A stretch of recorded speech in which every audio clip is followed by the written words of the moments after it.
Good morning, English 100 students. This is your professor, Michael Bloomingberg. I hope that the start of this new week is treating you well. I hope you're staying healthy. I know it's been a very crazy time, but here we are. And so what I wanted to do with this video is just make sure that everything that you're working through in week 10 makes sense. And so as you can see, I'm on our Blackboard page.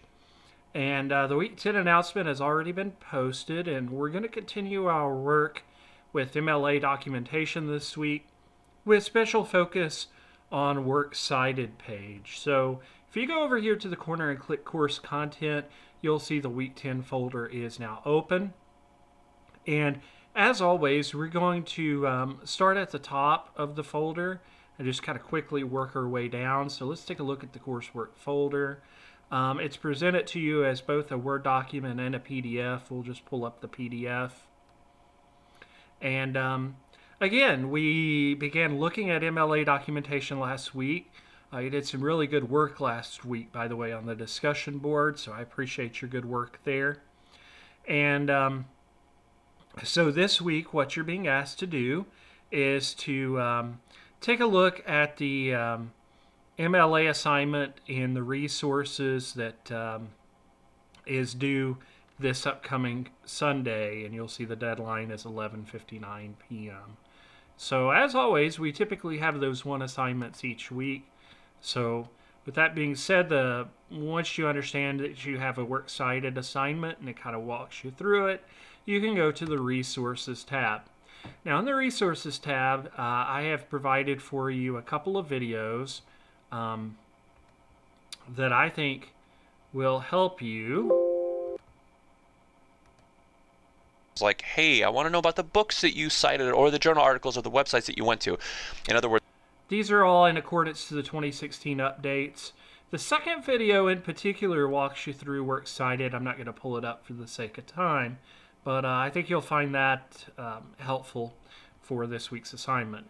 Now the MLA assignment sheet is in the Resources tab this week, so please note that. And when you click it, it is presented to you as a Word document. And pretty simply what you're being asked to do is create a works cited page with at least 3 sources. This can be a works cited page that could come from a paper you're working on, or it can be made up for the purposes of the assignment. I know for my 101 students, you're probably not yet working on, in fact, I know you're not working on a paper that's requiring that many sources. So you might just want to try your hand at one for the purposes of this week's assignment. Just kind of try to do some different sources there. Now, what I want to remind you of, and I didn't link this, but I don't mind at all if you feel like you could benefit from it, I can link it. The Purdue OWL website is a good website for MLA documentation as well. So as a matter of fact, I'll see what I can do this morning to go ahead and just link that in. Probably find that helpful. So just so you're clear, you're putting together this sample works cited with at least 3 sources on your own Word document. And pay special attention to the alphabetical order, because that's important for works cited page. Make sure you double space it. Don't forget your hanging indent. And again, if you need any help with any of this week, just feel free to reach out. Click on the submission and you'll see the deadline is listed.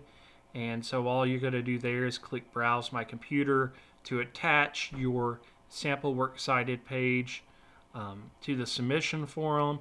If you want to leave me a comment, you can. That's optional. You don't have to.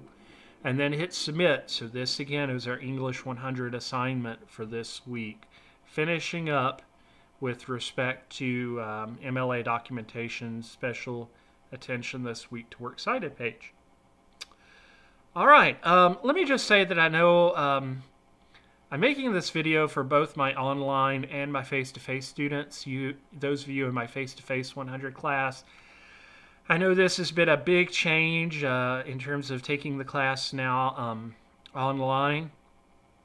As of the recording of this video, the plan is still after the 27th. We have been informed that we, at this point in time, will start meeting again in person, but I suspect that could potentially change. Please keep check on your email and Blackboard with respect to the COVID-19 pandemic and how things are going to be updated in terms of if you're in the face-to-face class.